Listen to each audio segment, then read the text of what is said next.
عاجل بلاغ من وزارة القصور والتشريفات والأوسمة تنعي فيه بأسى عميق وحزن كبير وفاة صاحبة السمو الملكي الأميرة لالا أمينة كريمة المغفور له صاحب الجلالة الملك محمد الخامس طيب الله ثراه، وشقيقة المغفور له صاحب الجلالة الملك الحسن الثاني رحمه الله، وعمة صاحب الجلالة الملك محمد السادس أطال الله بقاءه، وذلك مساء يومه الخميس 27 رمضان 1433 هجرية الموافق لسادس غشت 2012، وذلك بعد مرض دام بضعة شهور.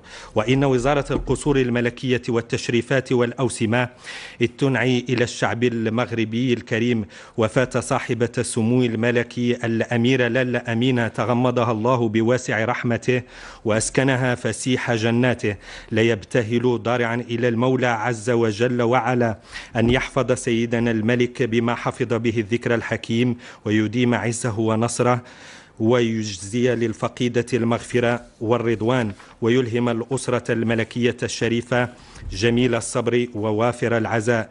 هذا وستشيع جنازة المغفور لها صاحبة السمو الملكي الأميرة لالا أمينة رحمه الله غدا الجمعة بعد صلاة العصر بمسجد أهل فاس، وسيوارى جثمانها الطاهر بضريح مولاي الحسن بالمشور السعيد بالرباط. إنا لله وإنا إليه راجعون. وبهذه المناسبة الأليمة تتقدم القناة الثانية بأحر تعازيها إلى جلالة الملك والأسرة الملكية. هذا وسنعود إلى هذا الخبر الأليم في نشراتنا القادمة، وبرامجنا ستعرف بعد التغيير.